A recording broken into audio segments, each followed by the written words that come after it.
Daqui 3 dias, Coringa terá sua primeira exibição oficial no Festival de Cinema de Veneza. Só que para nós, réis mortais, o filme só chega às telonas no dia 3 de outubro. Mas para segurar um pouco a ansiedade, vamos analisar todos os detalhes do trailer final dessa obra-prima. Para mim, já é uma obra-prima.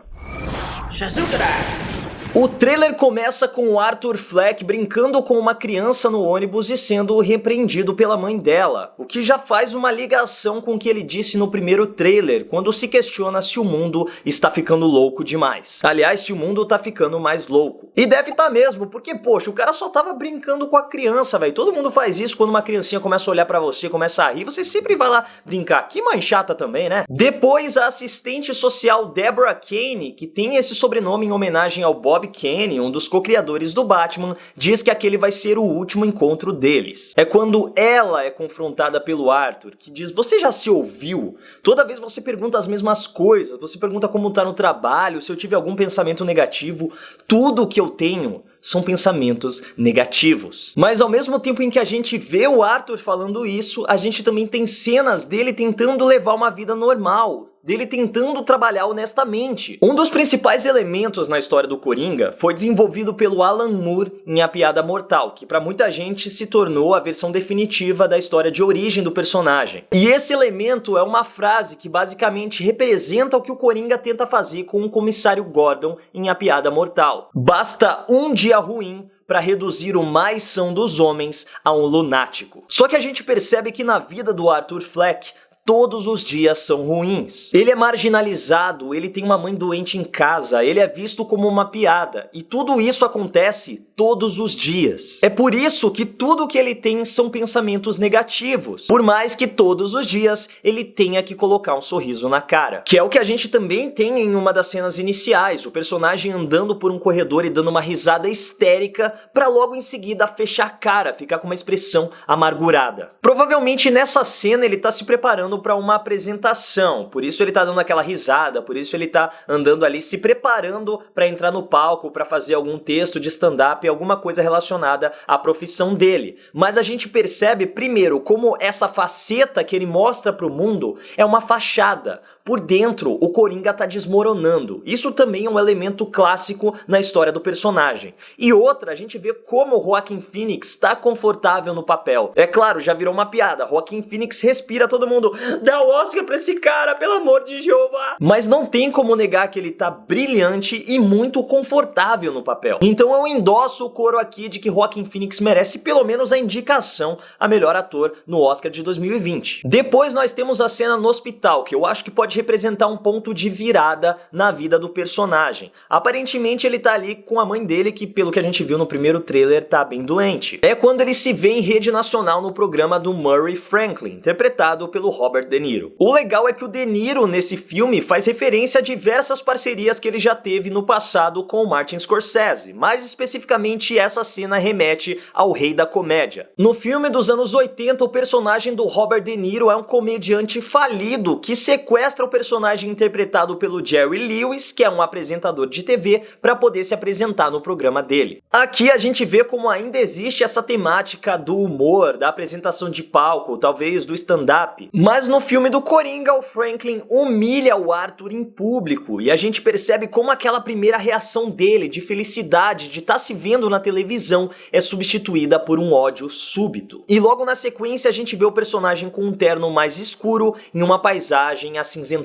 Eu acho que nessa cena em que ele tá com um terno mais escuro é a cena do velório da mãe dele. Só que o Arthur não parece triste. Então eu acredito que nesse momento ele já despirocou de vez e já decidiu matar o Arthur Fleck e se tornar apenas o Coringa. Por isso ele tá feliz naquele momento, ele deixou pra trás o Arthur, ele deixou pra trás a mãe dele, ele pode se tornar o que ele realmente é. Até porque é assim que o trailer termina também, com ele pedindo ao Franklin pra que apresente ele como o Coringa. Mas e aí, o que aconteceu nesse meio tempo que o Franklin tratava o personagem como uma piada até apresentar ele no palco? Bom, uma coisa que esses trailers passam pra gente é essa sensação de que o filme vai ter um cunho político, social. Primeiro, porque o Thomas Wayne vai ser um político nesse universo. E segundo, porque o palhaço, a imagem do palhaço, a máscara do palhaço, tá sendo usada basicamente como um ícone, da mesma maneira que a máscara do Guy Fawkes foi utilizada em V de Vingança. Então, de alguma maneira, o Coringa vai se tornar uma figura admirada por parte da sociedade e desprezada por outra, como a gente vê quando Thomas Wayne dá um soco nele. Mas o que realmente aconteceu para levar a esse soco e o que o Coringa fez para ser visto como um herói pela sociedade? Bom, no meio do trailer a gente também tem a confirmação de que a Zazie Beetz vai ser o par romântico do Coringa, mas nós também temos a cena de um acidente envolvendo uma viatura e uma ambulância. Mas o que esse acidente representa? Será que é alguém, algum fanático, algum admirador do Coringa tentando resgatar ele depois que ele é capturado pela polícia? Será que a personagem da Zazie está envolvida de alguma maneira nesse acidente?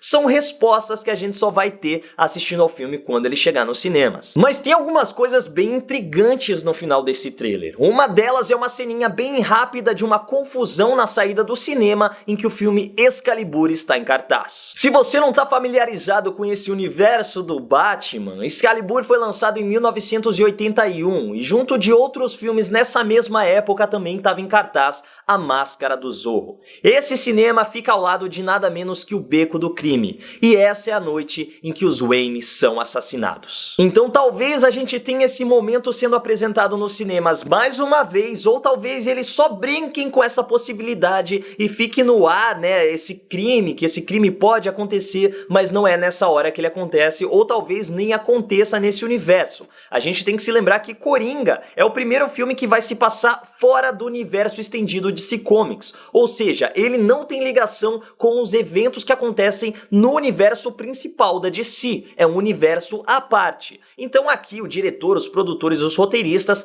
têm liberdade para criar versões alternativas desse universo, e as coisas podem não acontecer da mesma maneira que a gente espera que aconteça no universo principal. Mas vamos dizer que os Wayne sejam assassinados mais uma vez. Será que eles vão transformar o Coringa no assassino dos Wayne, assim como aconteceu no filme do Batman do Tim Burton? Talvez sim, eu acredito nisso porque a gente tem uma cena em que o Arthur tá encarando um jornal que tem a foto de um palhaço e a manchete diz últimas notícias sobre o assassinato. E mais uma dessas cenas curtinhas no final do trailer, a gente tem o Arthur Fleck surtando e espancando alguém atrás de uma lixeira. Se você assiste essa cena rapidinho, você acha que ele tá batendo na própria lixeira, mas quando você vê com um pouco mais de atenção, percebe que tem alguém ou algo atrás da lixeira que o Coringa tá dando um monte de chute. Será que esse lugar aí é o Beco do Crime, onde os Wayne são assassinados? E aquela cena em que a gente vê uma mão deixando uma máscara de palhaço no lixo, seja o Arthur Fleck deixando pra trás as evidências do crime, que mais tarde são encontradas pela polícia,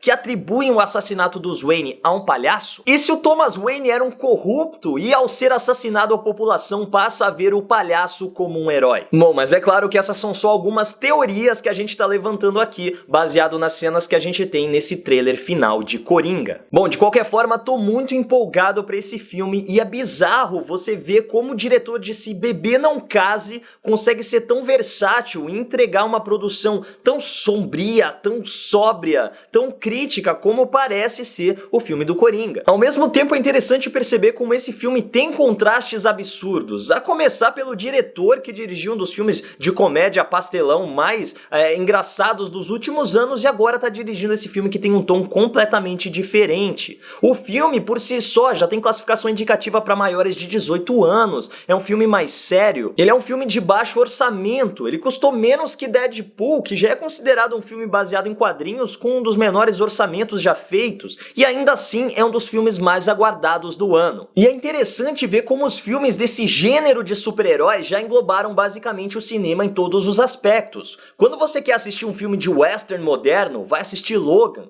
Se você quer um filme de besterol, tem Deadpool. Se você quer um filme sobre espionagem, conspiração, assista O Soldado Invernal. Se você quer assistir um filme que é uma porcaria, tem Esquadrão Suicida. Mas brincadeiras à parte, o Coringa é um filme sobre um cara normal, que leva uma vida marginalizada, mas que acaba sucumbindo a uma doença mental que o transforma em um monstro, que por acaso é o maior vilão do Batman. Com Joaquin Phoenix, Zazie Beetz e Robert De Niro no elenco, é difícil conter a empolgação, mas nós só vamos saber se o filme realmente alcançou as expectativas no dia 3 de outubro. E maravilhosa escolha de Sending the Clowns para fechar o trailer, que é uma música onde uma mulher fala sobre as decepções que teve ao longo da vida, os arrependimentos e como tudo parece uma piada de mau gosto onde a qualquer momento os palhaços vão aparecer e mostrar que tudo era uma brincadeira. Enfim, comenta aí embaixo as suas expectativas pra Coringa e aproveita para seguir a Legião dos Heróis nas nossas redes sociais e me segue lá no Instagram também, @MaidannaLH. É isso, legionários, e que a força esteja com vocês. É quando ela é confrontada pelo Arthur, que diz: ai, maravilhosa escolha.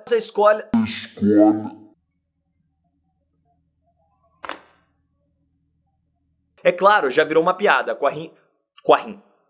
Cara, que você tá de sacanagem, velho.